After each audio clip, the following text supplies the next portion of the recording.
Nosotros tenemos aquí el privilegio de tener a un ex miembro de los Testigos de Jehová, y tenemos con nosotros a Orellano Pérez.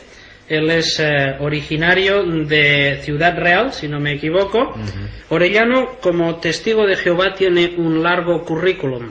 Se bautizó a los 12 años de edad y, sin embargo, ha procesado esta religión durante casi 28 años.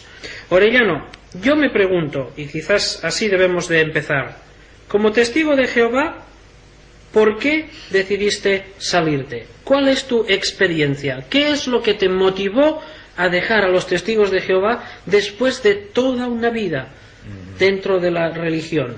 Aun cuando toda tu familia, tu esposa, tus padres eran Testigos de Jehová. Es un proceso gradual. Esto no se puede definir en un momento de la vida, pero está encuadrado en torno a una cosa importantísima. Es amor a la verdad. En este caso, amor a la verdad según la palabra de Dios nos la demuestra. Seguramente vosotros conocéis que el testigo de Jehová estudia la Biblia a través de la lente de su órgano oficial, que es la revista La Atalaya. Sin embargo, yo, como una persona que amo sobre todo y amaba sobre todo la palabra de Dios, claro, estudiando Atalaya y Biblia, pues empecé a percibir que ciertas cosas enseñadas en la Atalaya no están de acuerdo con la palabra de Dios. Al principio esto parece ser que no tiene mucha importancia, pero te preocupa. Sigues este proceso de seguir estudiando la palabra de Dios, aun cuando usando la Atalaya, y entonces en otras cosas más adelante me fui dando cuenta que la Atalaya tampoco estaba de acuerdo con la Biblia, pero en cosas que yo ya podía ver que no eran de aspecto o importancia secundaria, sino asuntos importantísimos. Así que llega un momento en que yo me tuve que plantear esta cuestión. ¿Puedo seguir yo en la organización adoptando enseñanzas que yo estoy convencido que no están de acuerdo con la palabra de Dios? Y como líder, ¿puedo yo seguir enseñando a otras personas doctrinas, asuntos o aspectos morales de los cuales yo ya no estoy convencido porque veo, entiendo y creo que la Biblia no lo enseña? Naturalmente, si una persona ama la verdad y ama a Dios sobre todas las cosas, la respuesta tiene que ser no. Y por lo tanto, yo tengo que manifestar mi postura en este marco de sinceridad. No podría yo haber seguido en la organización sosteniendo unos puntos de vista diferentes a los de la organización de los testigos. La misma estructura de la organización y las mismas enseñanzas de la organización lo prohíben. Me remito un poquito a lo que dicen las instrucciones de la sociedad.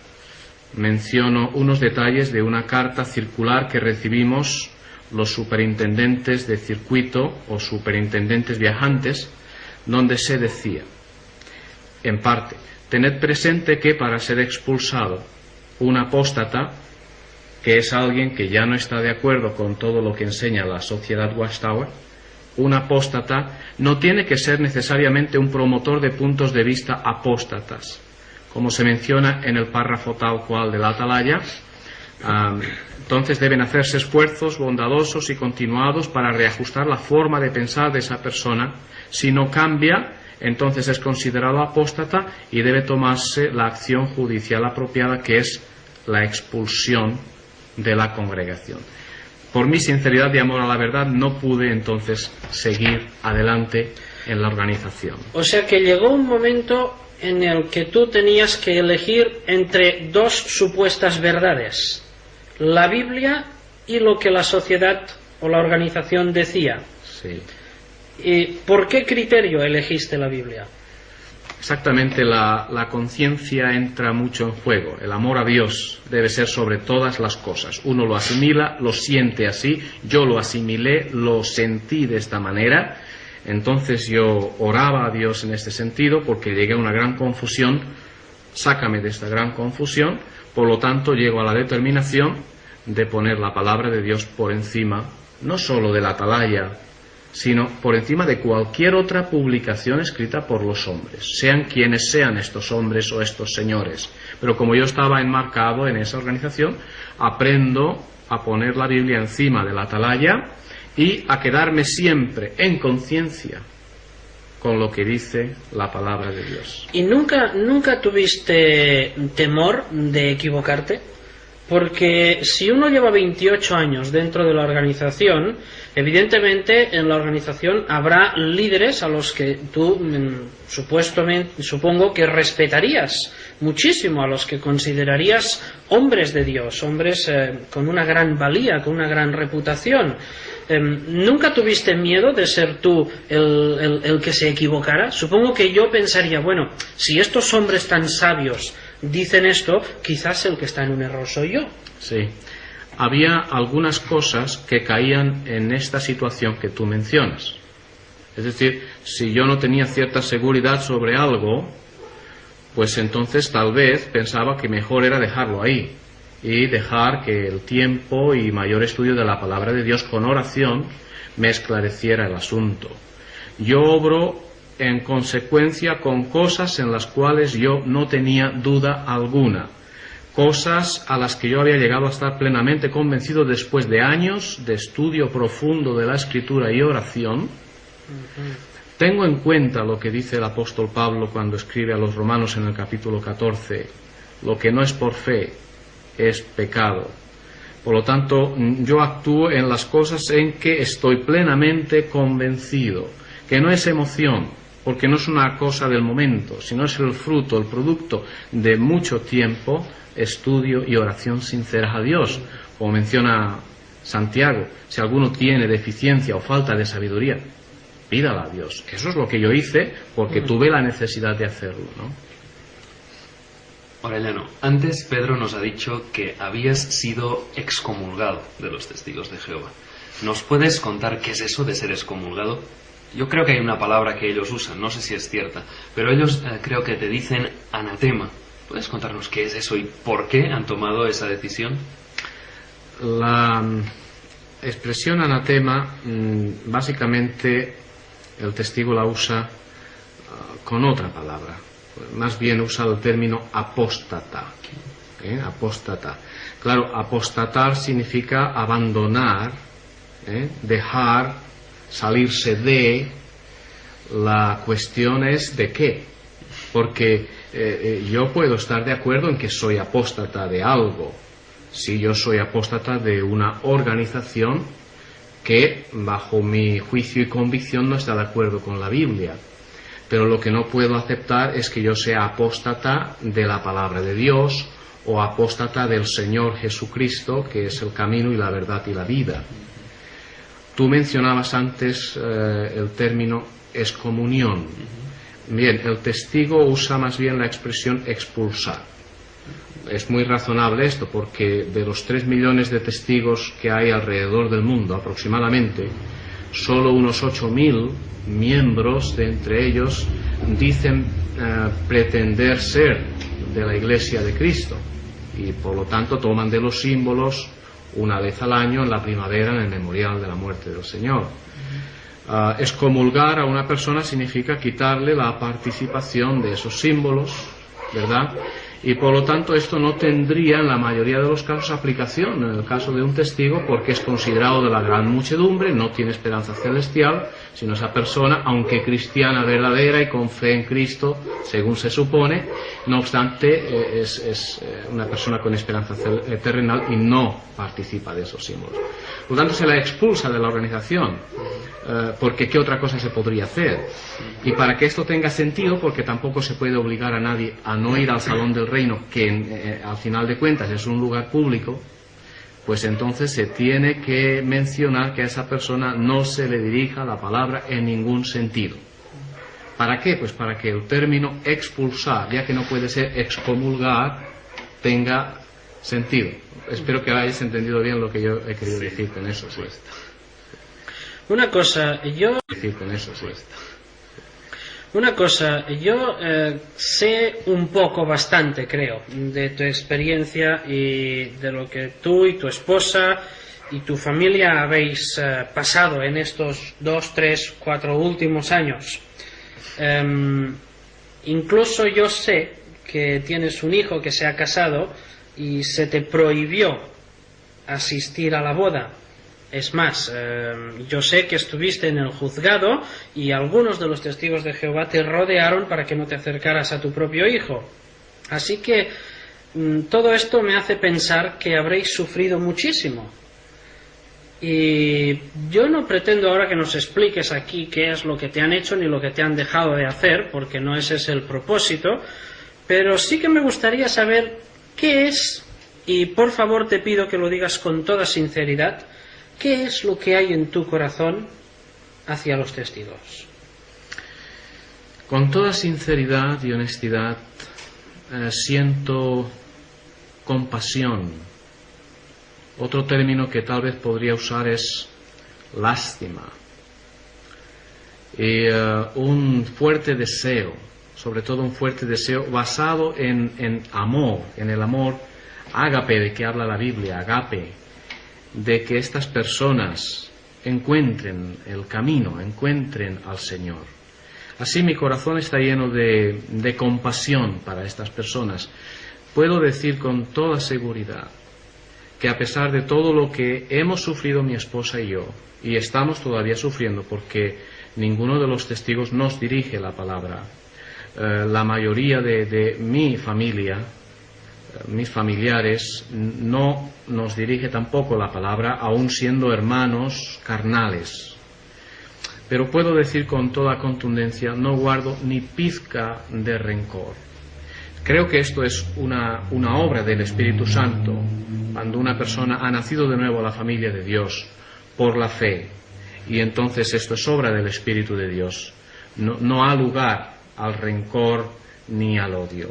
Por lo tanto, lo que hacemos es orar por ellos, porque hasta cierto punto, mira, tenemos un poquito una experiencia similar al apóstol Pablo, no igual, por supuesto, pero similar.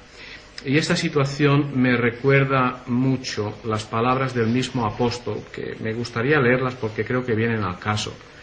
Ahí en el libro de los Romanos, en el capítulo 10, el apóstol dice: hermanos, ciertamente el anhelo de mi corazón y mi oración a Dios por Israel es para salvación, porque yo les doy testimonio de que tienen celo de Dios, pero no conforme a ciencia. Porque ignorando la justicia de Dios y procurando establecer la suya propia, no se han sujetado a la justicia de Dios. Ahora el apóstol podría decir fanáticamente: pues fuera, no os queréis sujetar a la justicia de Dios, nada, ala, fuera, al diablo, ¿no?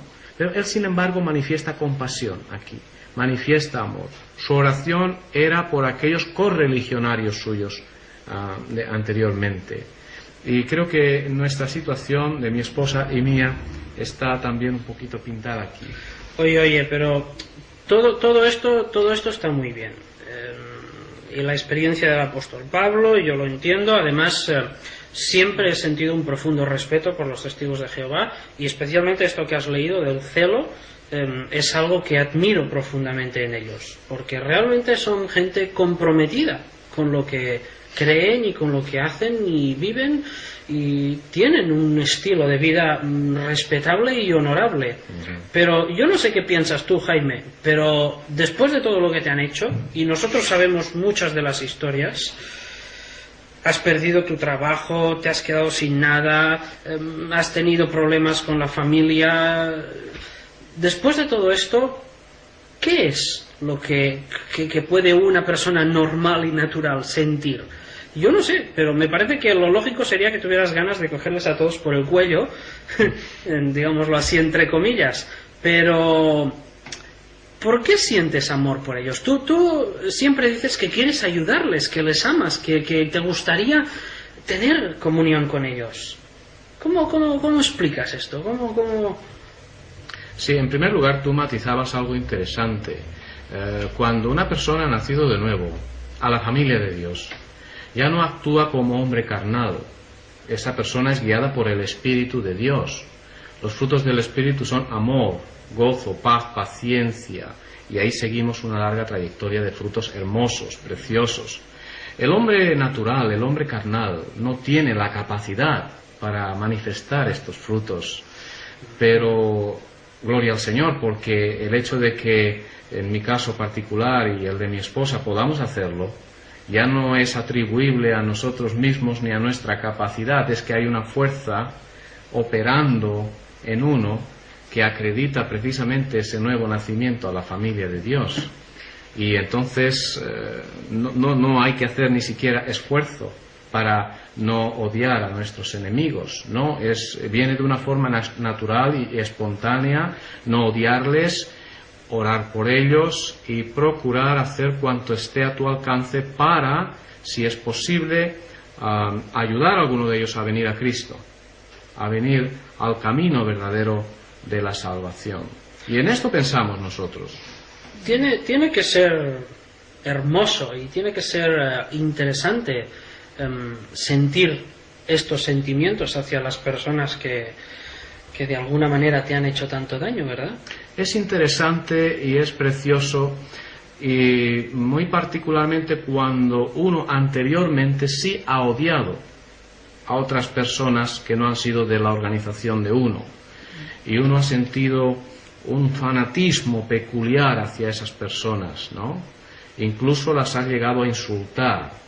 Estás acostumbrado a un lenguaje que lo has aprendido en la escuela de la Atalaya y Despertad, estas dos revistas que ellos usan, que tilda muchas veces todo lo que no es exactamente de la organización de los testigos como falso, como diabólico, o ahora estos términos que usan con nosotros, que por convicciones dejamos ciertas posturas llamándonos apóstatas, hijos del diablo, y estas declaraciones vienen en publicaciones mismas de la sociedad. Por eso uno ve que hay algo muy interesante aquí, cuando ve que has cambiado esa actitud. Ahora ya no odias a nadie. Algo ha pasado, evidentemente algo ha pasado. Orellano, antes nos hablabas, cuando nos contabas tu experiencia, de que habías estado estudiando mucho, que antes de tomar esos pasos habías tenido que ver ciertísimamente muchas cosas.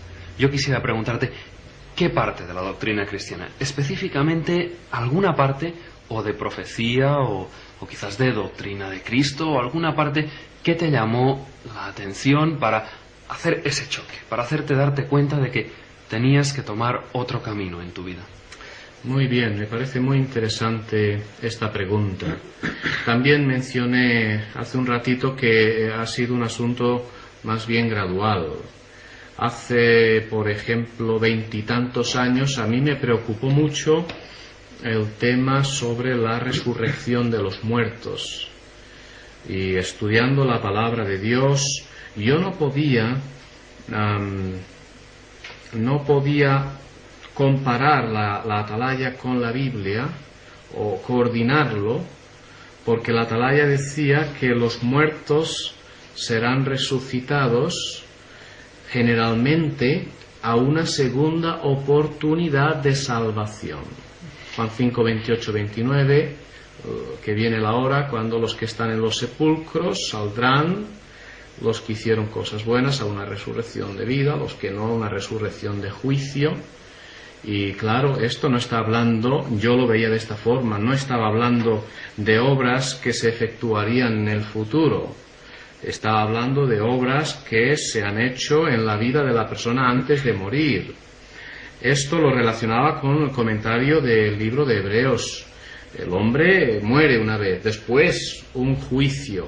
El apóstol Pablo dice, va a haber resurrección de justos y de injustos, con su galardón ya después de su resurrección. Y esto me preocupó muchísimo. Hace 20 y tantos años me preocupó tanto que yo escribí una carta muy larga al cuerpo gobernante de los testigos de Jehová, constaba de unas 7 hojas, dando una serie de argumentos, de un estudio muy analítico, con ayuda de concordancias muy importantes como la de Jung y Strong, y así enviamos a la sociedad esta información, de lo cual recibimos un pequeño parrafito diciendo, pues vaya, lea usted el asunto en el libro Cosas en las cuales es imposible que Dios mienta, ¿no? Esto pasó en el entendimiento mío de que, bueno, el esclavo fiel y discreto, como ellos se llaman, que da alimento al debido tiempo, es decir, hay unas personas en la organización de los testigos que tienen cierta iluminación, estudian la palabra y la información que ellos van obteniendo la van dando en la atalaya, y esto es información al debido tiempo. Yo pensé, pues me queda una esperanza, y es que el día de mañana van a cambiar esto sobre la resurrección. Pero no, información que vino posterior sobre la resurrección todavía me agradó menos.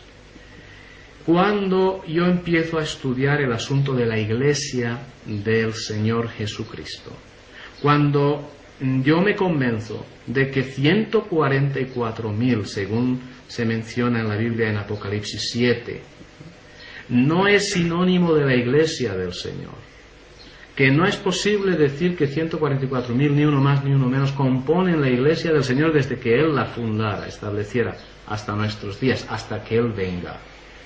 Entonces es cuando se puede decir que la copa mía, por decirlo de alguna manera, queda ya rebosando.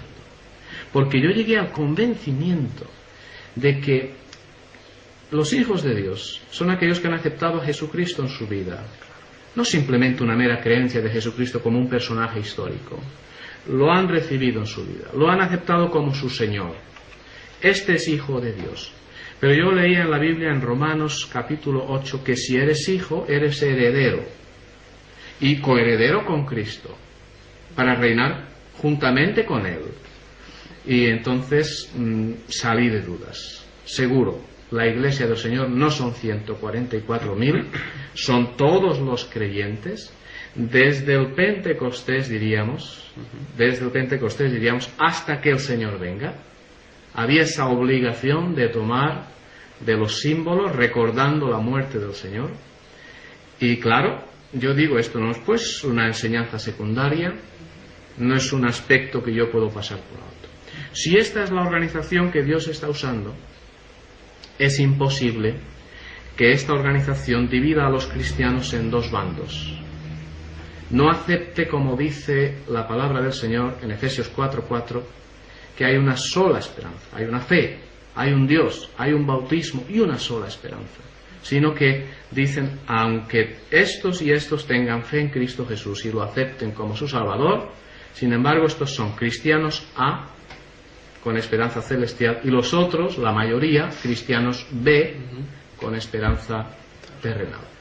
Así que esto me dobla al Señor, y esto es principalmente este tema. Hay otros, por supuesto, pero no tan importantes, no tan relevantes en mi vida, me hacen ya salir. Oye, y salir. Con esto que dice Jaime, siguiendo en la pregunta, ¿de dónde viene todo esto de los 144.000? Porque evidentemente esto es casi una discriminación racial, que unos van a ir al cielo y los otros se van a quedar aquí en la tierra, aun cuando los dos lugares sean lugares de bendición o de regocijo, pero evidentemente yo prefiero ir al cielo que quedarme aquí en la tierra, aunque me monte en un paraíso aquí. Entonces, ¿de dónde sale esta doctrina? ¿Cuál es la historia? Todo nace de una mala exégesis de la Escritura. Yo admito, como estudiante de la Biblia, como vosotros también lo sois, que hay cosas en la palabra del Señor que son clarísimas y contundentes. Y hay otras cosas que tal vez el Señor las ha mencionado en su palabra, dándonos unas pequeñas pinceladas para que tengamos una idea, porque el humano es curioso. He tratado de aprender a lo largo del tiempo en que he estudiado la palabra del Señor lo que Dios nos ha dicho con contundencia de aquello que está escrito en otros sentidos, para satisfacer un poco nuestra curiosidad y darnos una idea del futuro, pero no una precisión exacta.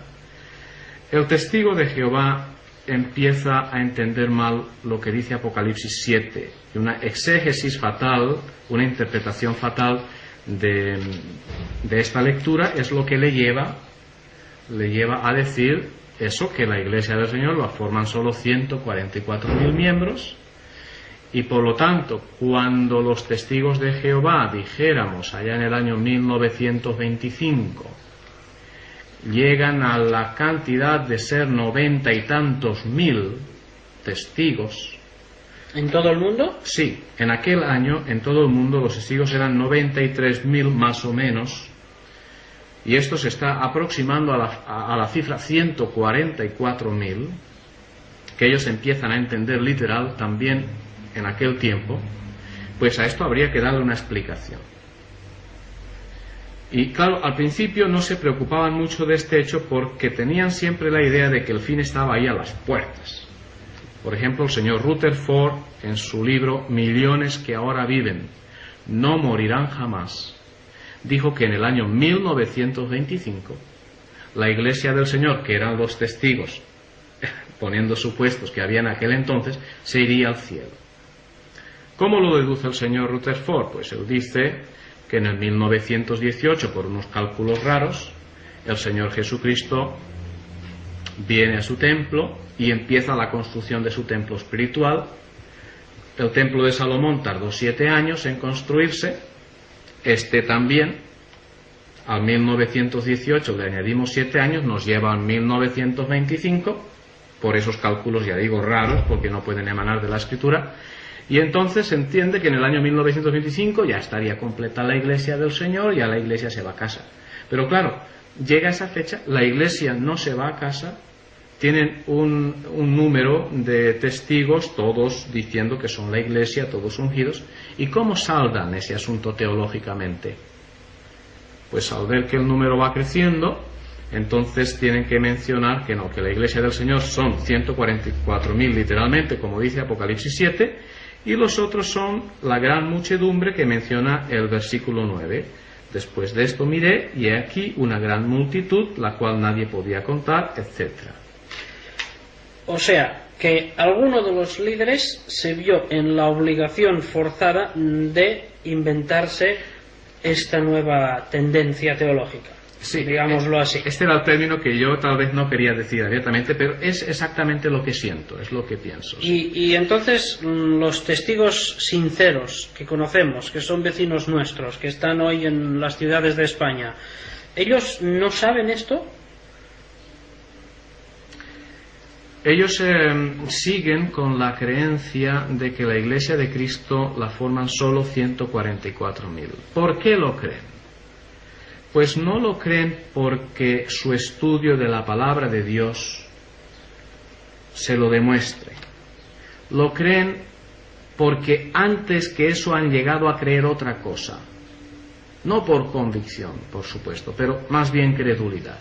Que hay un esclavo fiel y discreto que lo forman unos cuantos miembros de su organización que dicen ser ungidos, que sí dicen ellos pertenecer a tal iglesia, que sí dicen ellos tener esa esperanza celestial. Esos ungidos son el esclavo fiel y discreto que dan el alimento al debido tiempo.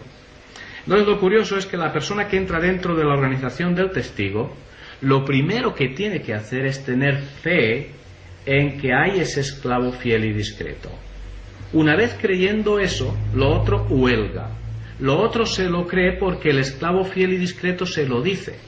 Ya no ve el testigo la necesidad de raciocinarlo con la misma escritura, salvo excepciones de personas que sí tienen un amor acendrado por la verdad y hacen lo que yo en mi día hice y mi esposa también hizo: orar a Dios, pedir iluminación y si es menester, orar delante de Dios pidiendo su guía, para que así tengas una idea de cómo es el asunto. ¿Por qué lo creen los testigos esto y lo otro y otras cosas?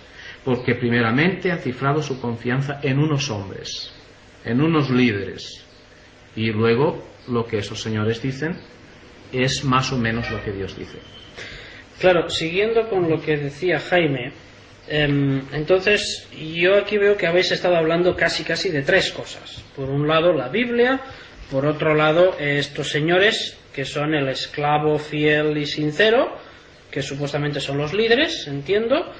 Y por otro lado hemos hablado de las revistas de la Atalaya y el Despertar, y creo que mencionaste un libro, Cosas por las cuales Dios no puede mentir. Es imposible que Dios mienta. Eso. Sí.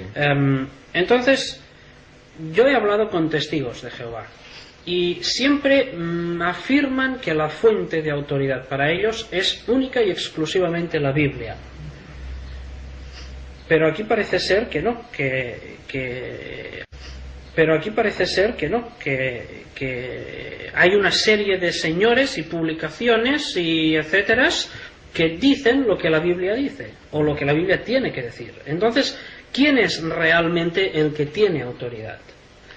Sí, efectivamente. ¿En qué cree el testigo? Sí, el testigo cree en el esclavo fiel y discreto.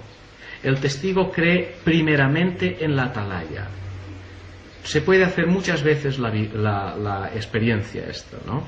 Si tú tienes contacto con algún testigo, entonces tú le preguntas alguna de las cosas que veas conveniente preguntarle. Ahora tú le muestras al testigo un versículo sencillito, no vamos a hablar de algo complicado, que dice que el asunto es de otra manera. El testigo te sonreirá. El testigo en sus adentros está diciendo, pobrecito, no está bajo la guía del esclavo fiel y discreto.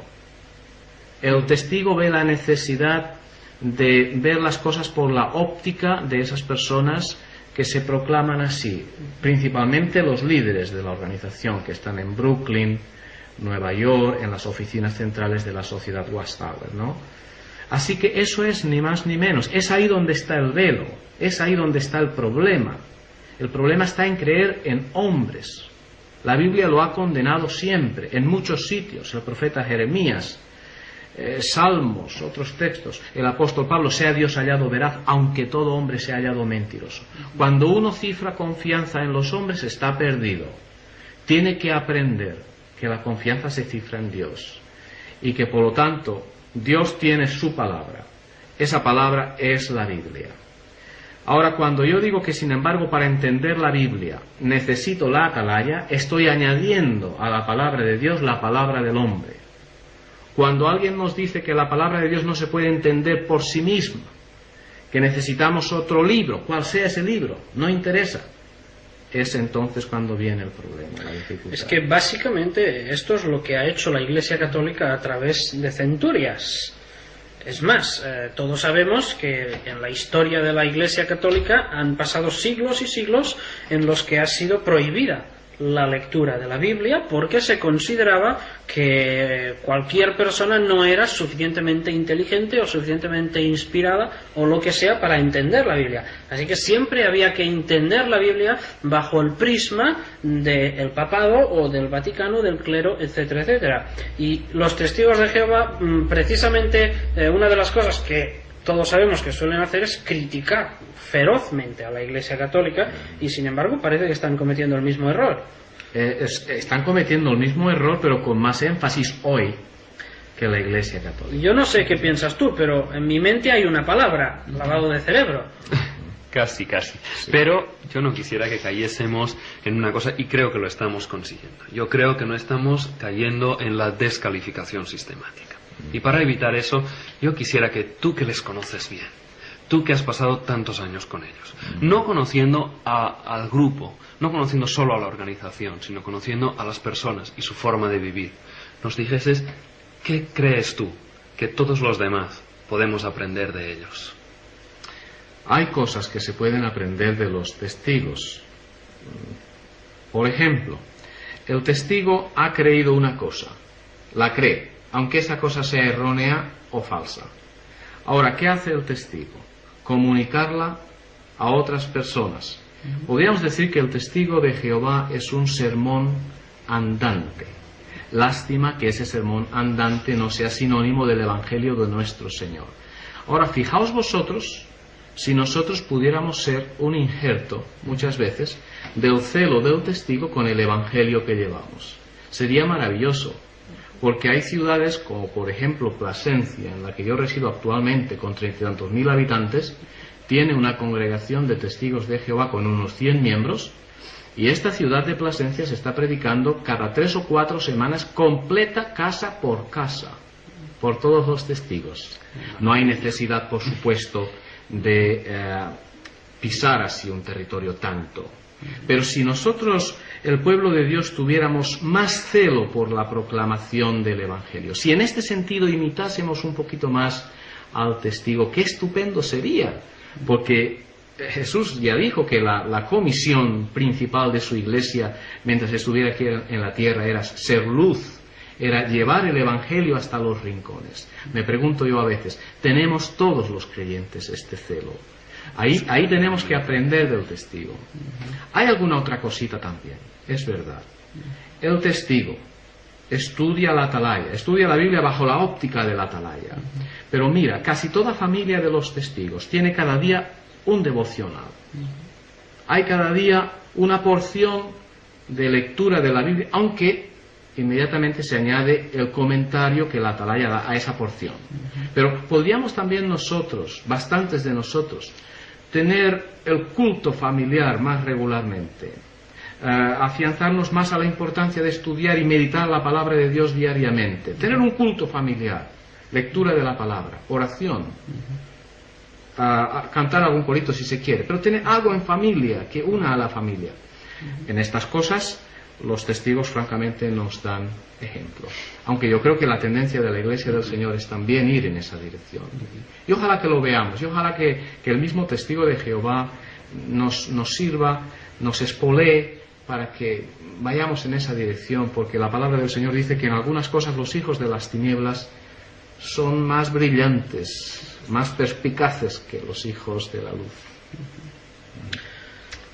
¿Dónde tienen puestos los testigos su confianza en la salvación? ¿Qué garantías tienen ellos de vida eterna, de salvación? ¿Qué es lo que le hace sentir a un testigo que sus pecados no le van a condenar eternamente por la justicia de Dios o por medio de la justicia de Dios? Sí, esto que preguntas es muy profundo y muy importante, porque la pregunta que se plantea es si la salvación se gana o la salvación es ciertamente por fe y por gracia.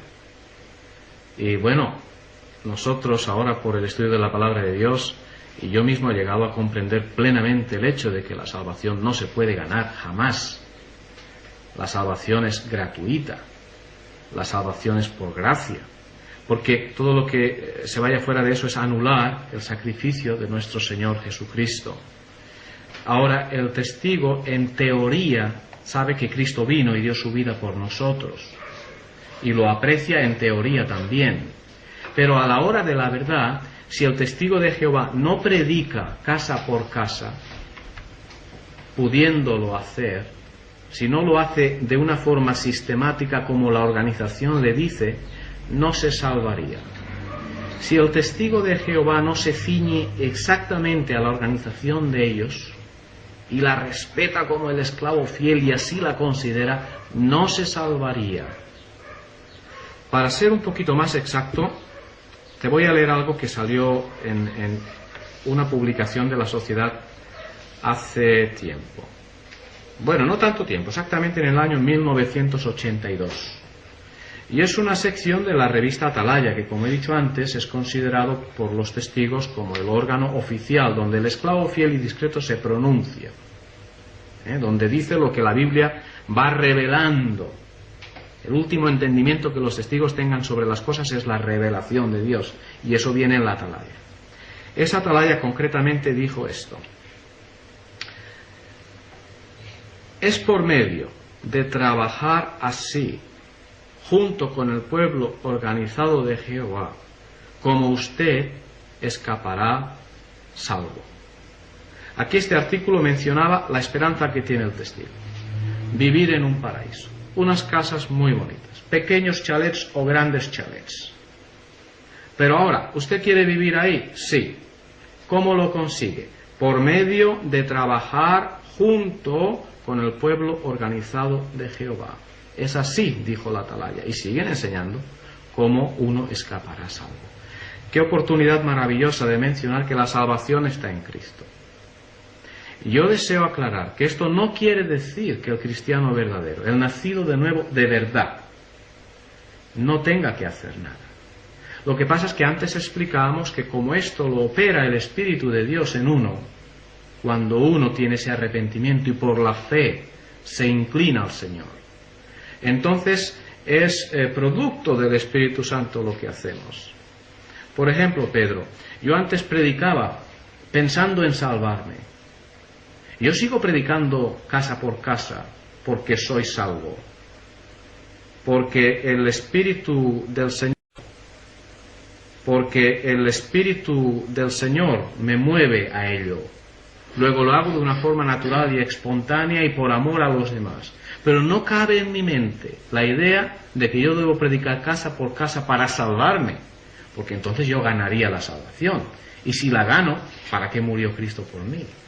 O sea que lo que tú haces no es para, sino como consecuencia. Muy bien, correcto. Esa es la explicación. Correcto, esta es la idea. Yo creo que hemos dado en el clavo, quizás. Y en esa misma tendencia, estamos diciendo que lo importante es cómo ser salvo. A fin de cuentas, todos los demás temas de los que estamos hablando quedarían como secundarios al lado del gran tema de que el hombre necesita de la salvación. Imagínate que ahora tenemos aquí delante nuestro, quizás ahí o ahí, tenemos a un amigo nuestro que está profesando la religión o dentro de la organización de los testigos de Jehová. ¿Cómo le harías entender la importancia, la absoluta necesidad de la conversión? Muy bien. Debemos tener en cuenta varios factores. Debemos estar convencidos de algunas cosas. Siempre pensar que la obra es del Señor. Uno se pregunta, ¿qué tengo yo delante? ¿Una persona que busca la verdad o una persona que justifica el error? En cualquier caso, es difícil que nosotros lo sepamos. No vemos el corazón de la persona. Pero sería mejor que pensáramos de la forma positiva, de la forma objetiva. Es decir, yo pretendo pensar que delante de mí tengo una persona sincera, engañada. Y entonces, tal vez lo que a mí se me ocurre primero hacer por mi interior es orar. Señor, dame palabras apropiadas. Si esta persona es una ovejita tuya, por favor, he aquí tu siervo. Lo primero. Hay un consejo que tengo oportunidad de dar en varias ocasiones y no escatimo nunca esfuerzo ni deseo de darlo. Cuando testificamos a un testigo, deberíamos siempre tener en mente las palabras del apóstol Pedro. Y debido a la importancia que ello tiene, os lo quisiera leer directamente de la palabra de Dios. El apóstol Pedro en su primera epístola, capítulo 3 y versículo 15, nos dice, esto es palabra del Señor: sino santificad a Dios el Señor en vuestros corazones, y estad siempre preparados para presentar defensa. Pero ahora, ¿cómo dice que debemos presentar esa defensa? Con mansedumbre y reverencia ante todo el que os demande razón de la esperanza que hay en vosotros. Si tenemos delante un testigo de Jehová, si tal vez tenemos un poquito de idea de tener de fobia o un poquito de algo de reparo, tenemos que despedir esta idea de nuestra mente. Ante toda persona con la cual consideremos nuestra esperanza o nos demande ella la razón de nuestra esperanza, debemos siempre tratar con mansedumbre y reverencia, porque si no, no atraemos gente a Cristo, repelemos gente de Cristo Jesús, y esto no está de acuerdo con la Escritura. Una vez teniendo en cuenta esto, que yo diría es la plataforma, ahora debemos proceder con cuidado y tacto. Yo no puedo coger, por ejemplo, a una señora católica, beata, y tratar de traerla al Evangelio diciéndole que toda la jerarquía, empezando por el Papa en su iglesia, es falsa. Yo no puedo tratar de convencer a esa señora en mi primera charla con ella enseñándole que todas las imágenes son una falsedad y que ese cuadro de ahí o ese otro imagen o crucifijo de allá debe tirarlo o quemarlo. Esto es imposible. De esta forma no atraemos gente, repelemos gente. Cuando una persona muestra interés por el Evangelio y de verdad el Espíritu la va impulsando hacia toda la verdad, tiempo habrá de entrar en temas más profundos.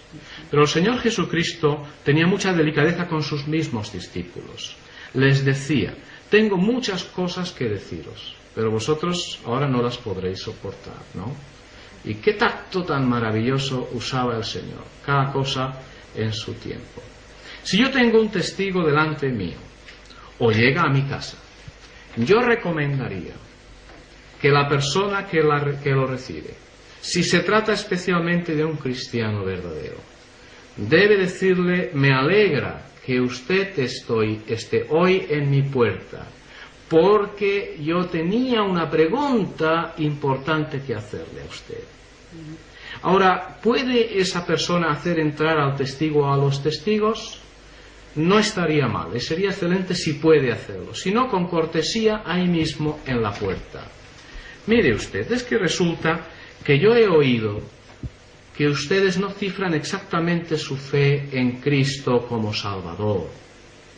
O yo quisiera preguntarle a usted sobre lo que dice el Evangelio de Juan, capítulo 3, versículo 16, a ver cómo usted me lo explica, porque no lo entiendo bien como los testigos lo explican. Mire usted, aquí dice: porque de tal manera amó Dios al mundo, que ha dado a su Hijo unigénito, para que todo aquel que en Él cree no se pierda, mas tenga vida eterna.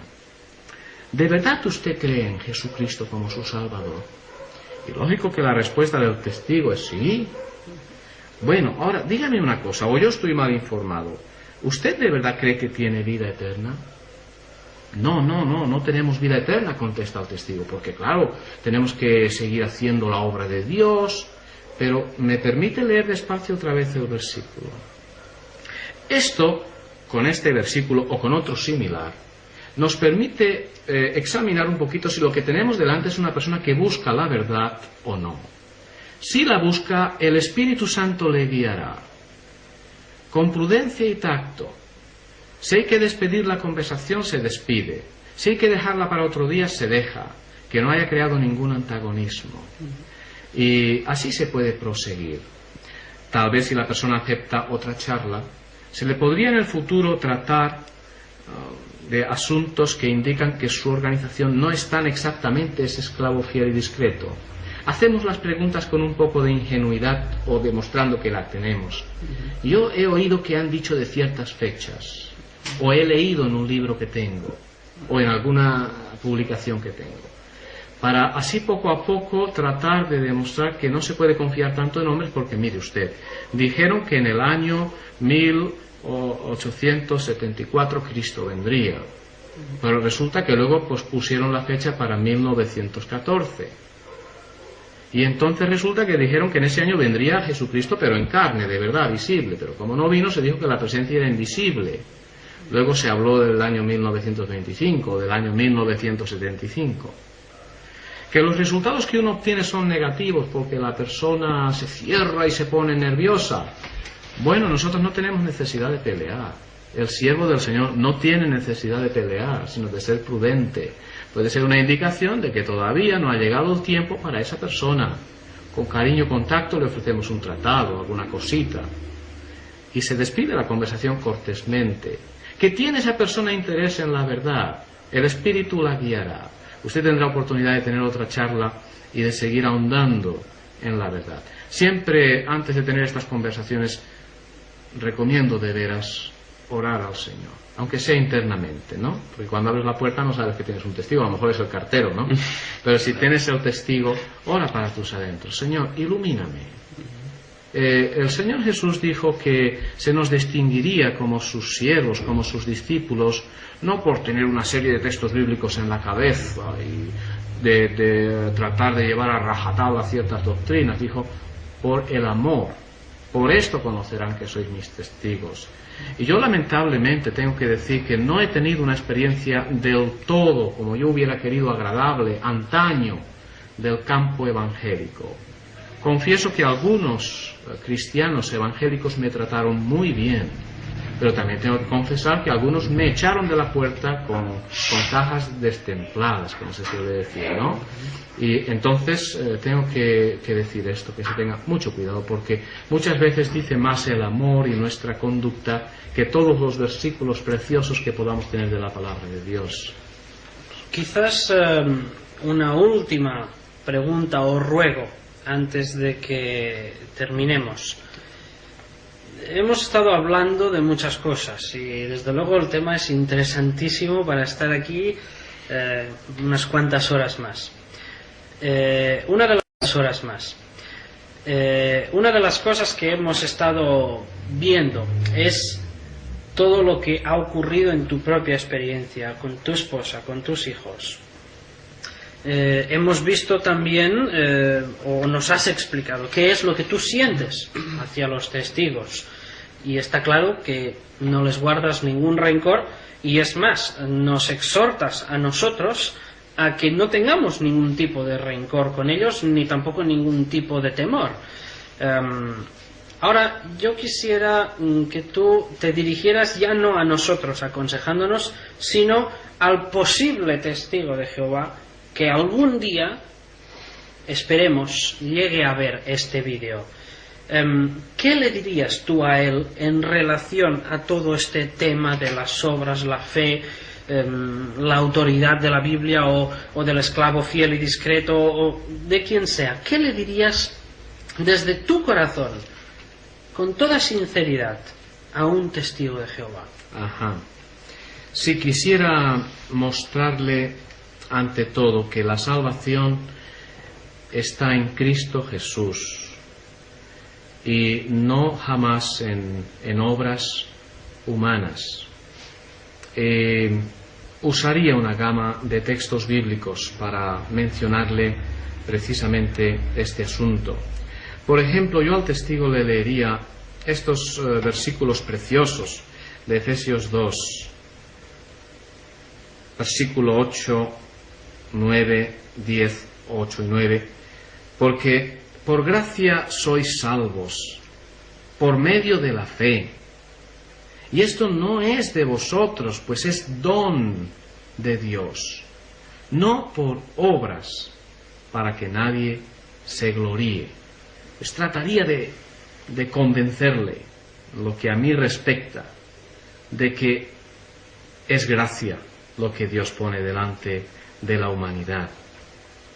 Le diría al testigo que el apóstol Pablo dijo que la palabra de Dios es completa y competente para hacer de una persona un hombre de Dios, completamente capacitado y equipado para su obra y para su gloria y alabanza, si esa persona de verdad busca a Cristo, busca la verdad. Por ejemplo, 1 Timoteo capítulo 3, más bien dicho, segunda epístola a Timoteo capítulo 3 y versículo 16. Toda escritura es inspirada por Dios y útil para enseñar, redarguir, corregir, instruir en justicia, y añade el versículo 17, a fin de que el hombre de Dios sea perfecto, enteramente preparado para toda buena obra. Con esto yo trataría de decirle al testigo, si la palabra de Dios es completa para enseñar, redarguir, corregir, instruir y hacer del hombre de Dios alguien perfecto, enteramente preparado, no necesitamos otras publicaciones. No lo necesitamos. Si uno, a medida que estudia la palabra de Dios, se va dando cuenta que necesita más entendimiento, no se trata de salirse de la palabra de Dios a otras publicaciones donde el hombre puede poner su firma, sino hacer lo que dice el discípulo Santiago en el capítulo 1 de su epístola y versículos 5 y 6. Si alguno de vosotros tiene falta de sabiduría, pídala a Dios, el cual da a todos abundantemente y sin reproche, y le será dada. Pero pida con fe, no dudando nada. Así que entonces, cuando nosotros leemos cualquier otra cosa aparte de la palabra de Dios, debemos considerar que jamás esto es un sustituto de la palabra de Dios. Y mucho menos debe considerarse alimento al debido tiempo, algo que está fuera de la palabra de Dios. Debemos tener mucho cuidado con eso. Yo no estoy diciendo que no podemos leer cierta literatura. La Biblia misma dice examinadlo todo, quedaos con lo bueno.